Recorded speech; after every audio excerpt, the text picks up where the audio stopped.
Here we have the dedicated MIG welders now available by H&S Autoshot. These 3 MIG welders offer professional grade performance at an affordable price. Starting with the HSG130, you get a compact MIG welder with a 20% duty cycle at 130 amps.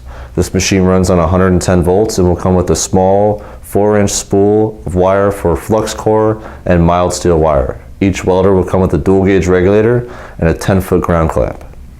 The 6-foot torch is hardwired in the machine, and you can see the front of the machine has a dial for wire speed and power, giving you complete control over your weld. To the right, we have the HSG140 and the HSG200 MIG. These sister machines, both capable of running with a spool gun to MIG weld steel or aluminum. Each machine will come with a 10-foot removable torch and a 10-foot removable ground clamp.